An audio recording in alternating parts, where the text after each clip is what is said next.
Imagine trying to build a massive skyscraper, but none of the workers have a plan. Every person is guessing where the walls and pillars should go. It would be complete chaos. To construct a building that actually stands up, everyone on the site needs to work from the exact same blueprint. The same challenge exists in a symphony. How do dozens of musicians play a complex arrangement together? They rely on a shared visual guide. Just as builders use architectural plans to coordinate steel and concrete, musicians use written notation to coordinate sound. We call this system staff notation. It takes invisible elements like sound and silence and turns them into a shared visual language. Because this language is standardized, a composer sitting in Kampala can write down a beautiful new melody, and a musician all the way in London can read it and play it perfectly, without ever speaking to the original creator. By following this one set of rules, the music's original meaning stays intact, no matter how many borders it crosses. Let's look at how this works. As the floor plan morphs into 5 parallel lines, we see our foundation, the stave. Once we have the foundation, we add materials. Circular symbols drop onto the lines and spaces, representing the sounds a musician plays. The shape tells us how long the sound lasts. A crotchet represents 1 full beat. A quaver splits exactly in half, giving a half beat.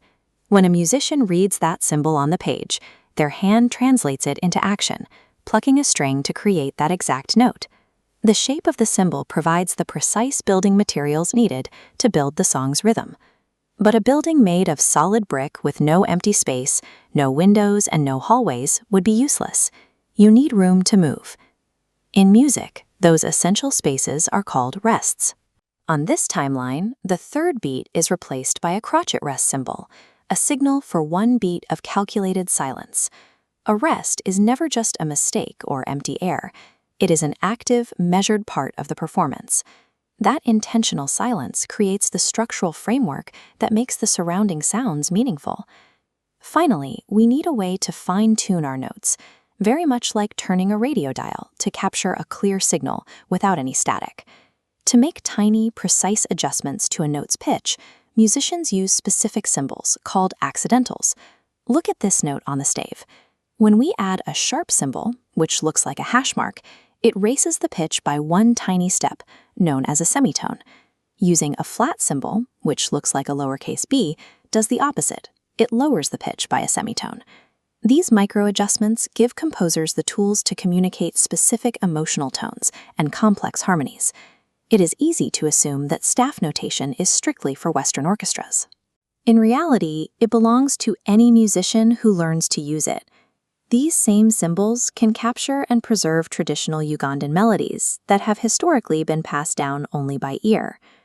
Writing music down creates a time capsule, allowing historical compositions to survive long before modern audio recording was ever possible.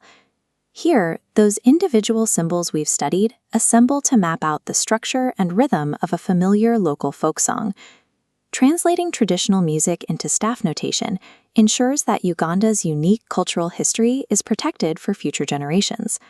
Reading this musical blueprint comes down to 3 main pieces: the foundation of the stave, the rhythm of notes and rests, and the tuning of accidentals.